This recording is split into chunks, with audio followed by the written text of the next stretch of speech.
Ông sản xuất nhà số điện thoại gì đó, sudah bilang sih sini tu bidding yang jelaskan ni, ama spend ni dia so bidding, anung sat lain di tu VIP host is covering ni. Program ini pada sahabat kami akan simak kami naikkan. CHULLOU Film Ministry THOHSA Premier Show Program Amun Lhangkim Hotel Moreh Whatever Night apart 6:30 Aniko 22nd January 2022 Tuni compared na ipan video to Mr. Joseph Mate Chile Miss Christina Namal Abana special artist sa ipan video ma Miss Rebecca Kim Joy Hokip Miss Kingdom Baite Mrs. Kipoy Hokip Chile Mr. Kupal Hokip Chief guest sa ipan video Sri Letpal Hokip intended candidate 42 Tinupul AC Guest of honor, Sri L. Hami Kananveng Moreh, Council President, Sri Sengit Baite T. Hamno, to the special guest, Sri David Hokip S. Mozol, VIP sa ipan video ka, Zawitang Hokip Chief of Jang Tupi, Jangkai Baite M. Chano, Con.Hall Baite Chief of NG Molong, Tangsay Baite NG Molong, Dalton Gante May, Namkai Husai Village, Paule Hokim M. Chano, Makal Hokim M. Chano, Matam Mizo, Saran May, Lalsa Vijay Haizam May, Mintang Ting Gante May, Mina Gante Village, Lalson Gante M. Chano, Mintang Hokim M. Chano, Lepu Misal Yamo Popi, Tangli Pate Zayan May, HAHSA by the Children's Park, Genting by the Vice President BBC Moreh, Nagam Hokip Thak Choi, Nampuling Hokip, Dr. Kamling Paul Kananme, Mindal Paul Yagam Hopi, Abu Paul Yagam Hopi, masih tinggalkan Moreh, Lhangkim Paul Yagam Hopi, Komisar Sampai, Dunia Yagam So, ngam lupo ngam lupi, sa ho lupe ngam zeng, ngam lupe zain zeng, zam ngam lupo chief of Lhangkim village, zam lupo kan channel, thang pao lupo sawang hai, hok le lupo sawang hai, ngam le lupo yang lupi, thang pao misal ng kai me, tienden misal ng kai me, ngam lup guite wan.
Stanley Invitation Committee.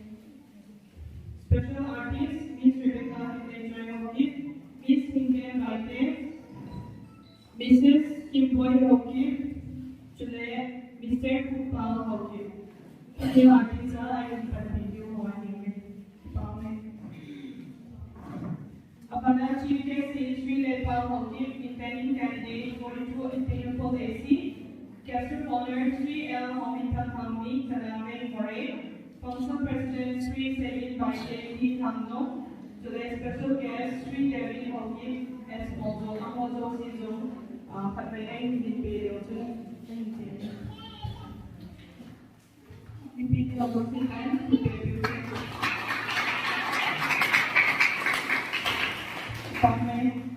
Christine Fatini na talk mo na. Kakipawe pa malungsit na kinakita na isanurin. Tunini ko pagkain ng indam na napapanoy piwin.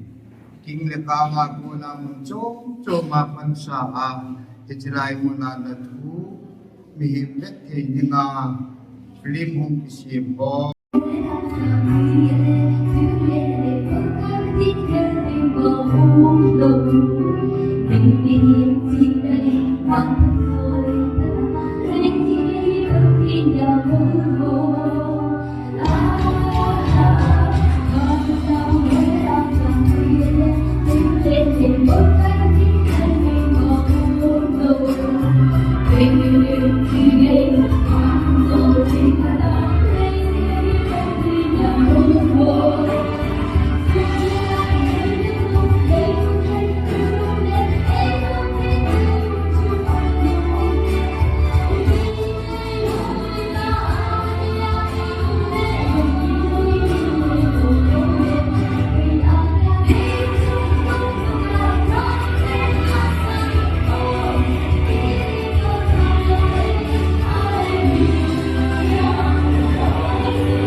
HAHSA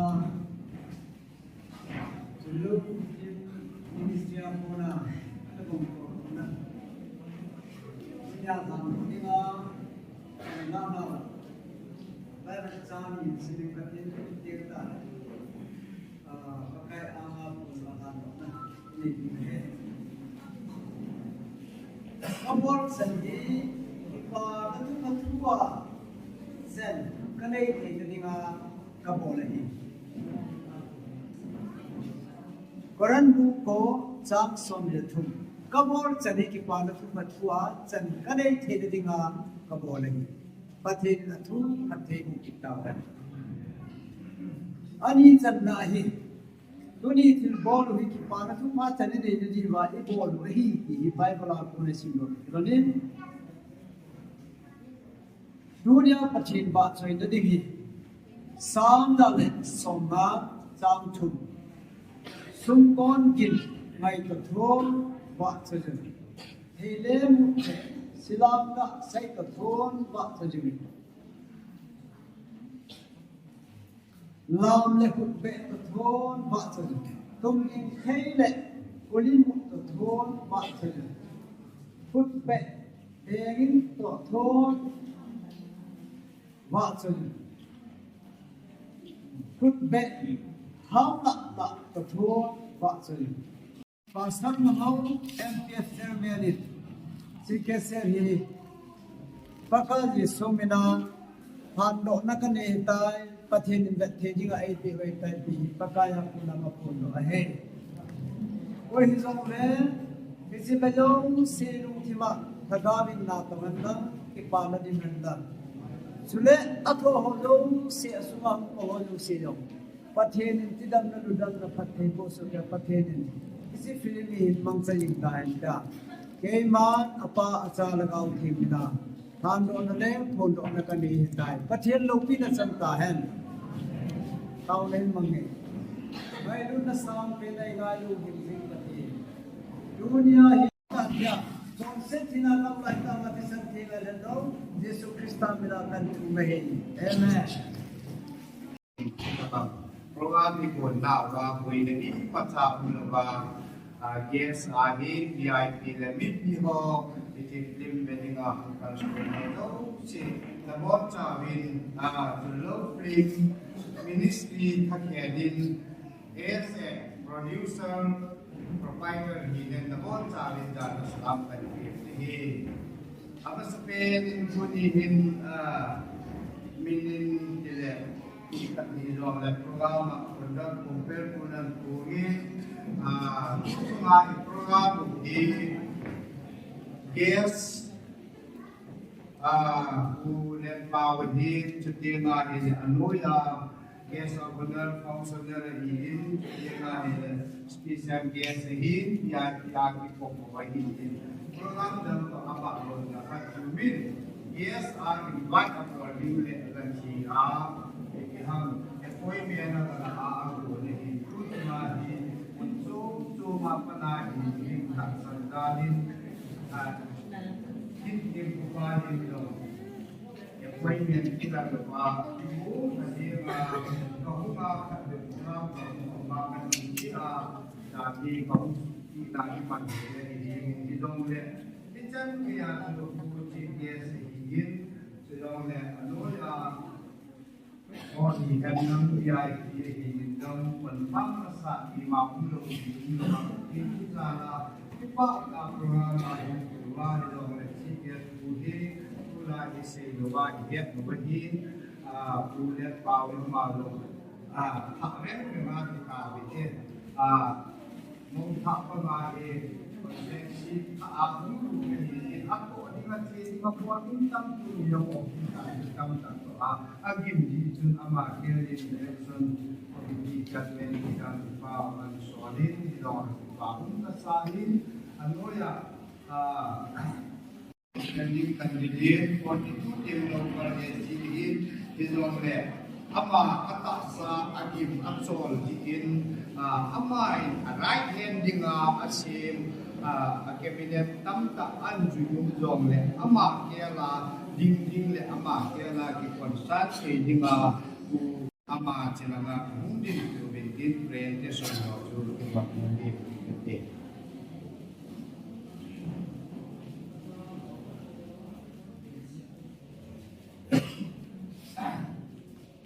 thu hi athak hi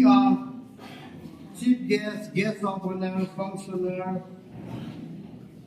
đi họ ngủ chú hung ki khel ding a hi in alha ki award wang hung ki bang de hi in chief guest pa ai ka hin sima hi la dang ho hi amin hung ki sima amo na ni dam akipi don pa ki sima hi le athu bu hi in ha si da tang ka ting eta hin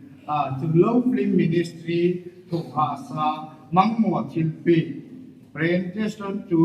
Sri Let Pao Hawkip intending candidate 42 Teng Nopal AC ngai tu nanai ta tu chunga CHULLOU film ministry to gon noya gospel film THOHSA premier show chief guest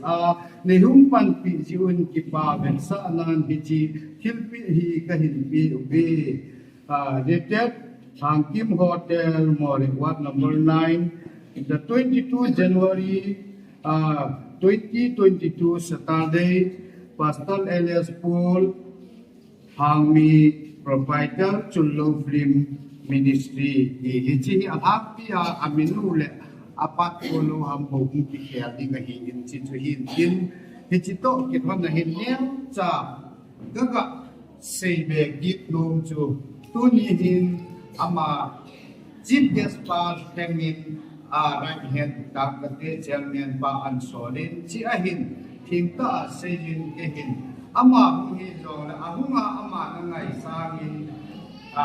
tunia ikaw athengam pa in thu son na ama kuna hita hit menem to hilowi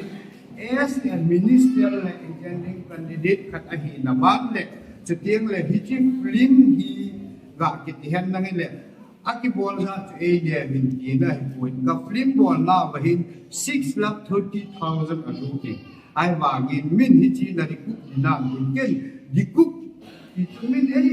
asum capital kanu mudi nga ka bola hipon hiti 6,30,000 la hin ke ma pocket na ko na ka thaka nga ka pu no 2,70,000 bo wahi remaining money li tang ka ti adam si hi tunin e hola yom ki jong yum diu ka tap sadin dang ka sang nga tu loi sang so tu loi sang ni tu loi mi pi ho pan ha za la prin ni vet thea soi ji mi da vet num ta le ni vet thei ka su ding he ti ke ma ta ke mi tam sai ka le nang tham khat le nang mu tiang le CDC mi na ke sum hol ding kai puin hiji film to bun na pa ji a he ka ti ja su hiji ko HAHSA ki ti second Timothy bung chang bung li chang nga a ko na kila nang ma wang i malam zau si a THOHSA to in evangelist na to in na khatan na to budit mol sun ki pathin na to ayan politics line ni ma zau si a THOHSA na lumin ga sun ang pui ti bes a film ki bola ni hiji tun minister pa hi aloi ho to san go ki banga me mem to se hi lo win extra itang ka te mi pa wa awan je the wa do mi gift ka bol no mi nai wangin emam pa ka sim na tu cho mi nom ta in tin ti chu kai khat nom ji in na te ni ji chen ka se ni Con.Hall phone to cái gì in cha cho hin THOHSA gospel film premier show program 22 January 2022 Saturday at Lhangkim Hotel Moreh Ward number 9 chief guest Sri Let Pao Hawkip intending candidate 42 Teng Nopal AC ji awit jong au min ji jong a ki in hoi jong a hoi memem to sang hi chi jip bol ma sa ki prete sa ki pi tiang la mi pin thano ta in ko in na bi di bin kai ki ni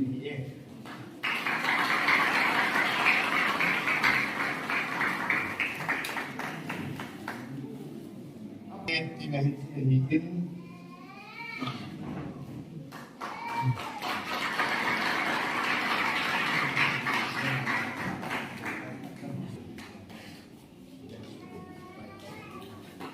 Jadi aku ini kebangan di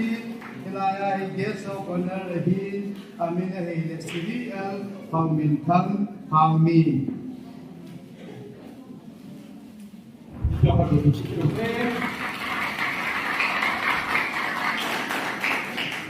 The President Sri Hello. Now, Functional President Sri say invited to Bangbe,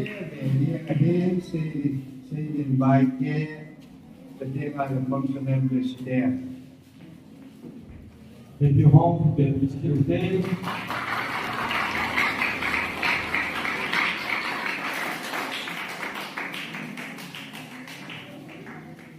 Abang, special guest Sri David Lhangkim.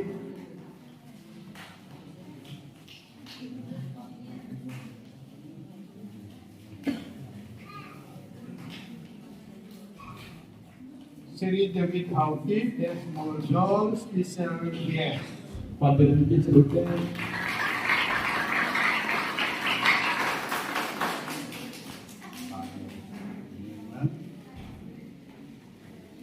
Abang, dunia dengan keset ilham dok ibu, yuren ngamhau toka, Moreh pastor fellowship chairman.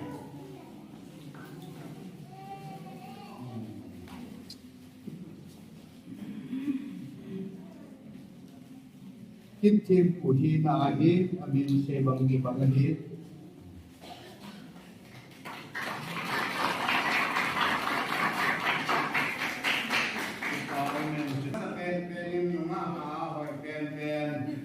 Mistress Lhangkim boy, okay. Artis boy, you win si katibangin aku hampir aku abut kibangin pak aci sot lalau dengan lah artis ni ahina kipi macam ni yang tin.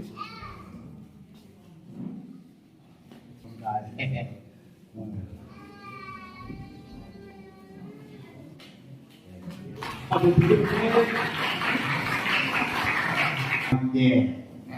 Abang nak yang saya okay.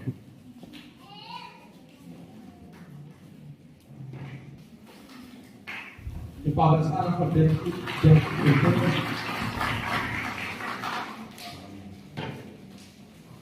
Seting le abangin kami doa di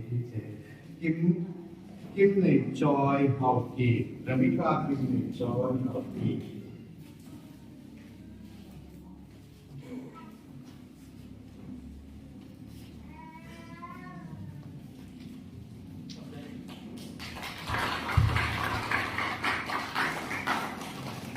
Program makin ala umloading hi ngayon la sa na a health party isu kilang rian na umsiin che burhang hukum optik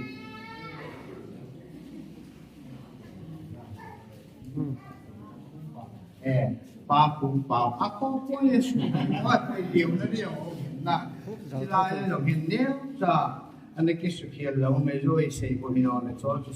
boy mataong lo hin tulayin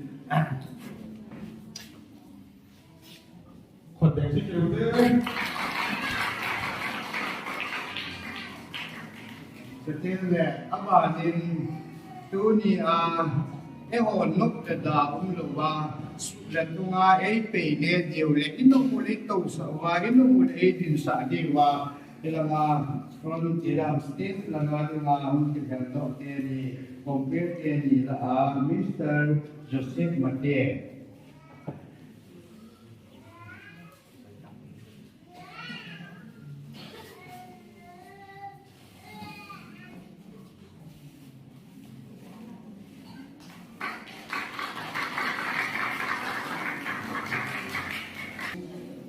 Miss Christina Hangmi.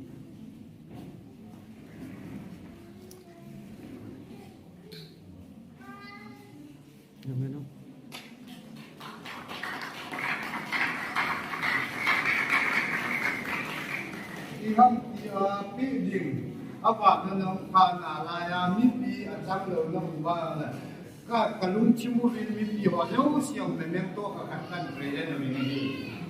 setiang le tu ahi eti na iham tia bon kai no ka hi jong le ilanga hi institute ki hi tin hi cha hum ki ul jing lai vin a hoi mo pe ni jong le ke jaw na in khat ve pa to in ka mu vin tin media na nga tu ni ti chu hin tin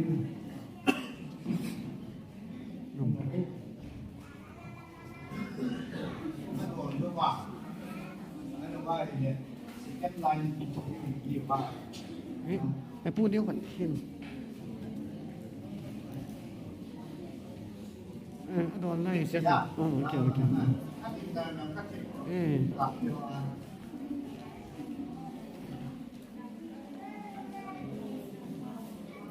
โอเค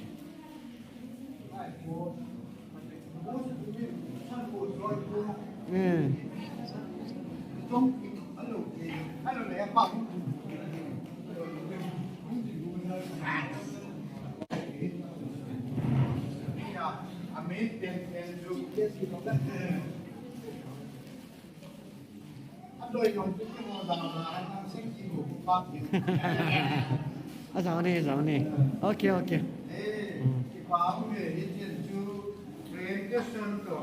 Welcome to the yeah, say hi. I know Mahi le, don't deal le, I cut the ding, a Mahi zong le, and I cut it of ding, to ding le, a number of zong le, who you got head in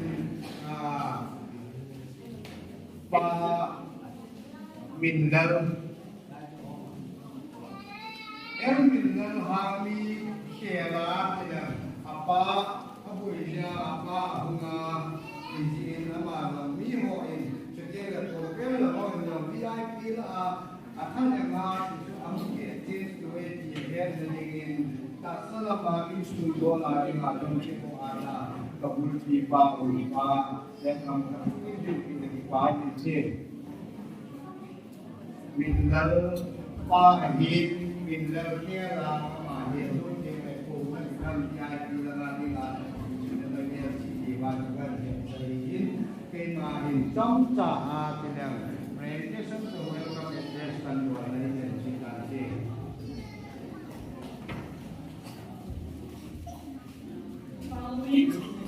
Pasir kuah boleh digunakan untuk membantu kami. Tuin lah mereka sedikit rumah di bank baiknya. Pasir kuah boleh kami tuin kalau itu boleh speech kami mereka ini. Speech to special guest, three baby monkey and photo orang ini. Dipilih orang ini sedikit ikut KBB pilih.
Say that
Undang padang kerja ini deh, tu luar ni, saya dah kasi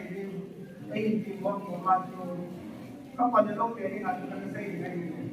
kita punya itu nama, yang dua, ini tu HAHSA tu, boleh lain, ada satu suami masam, 1998, 1999 lang ako lagi, HAHSA ini, puro na kayo lagi, panasatan lagi. Ito ay ang natulong, ama, nagkuha ko kayo na ako,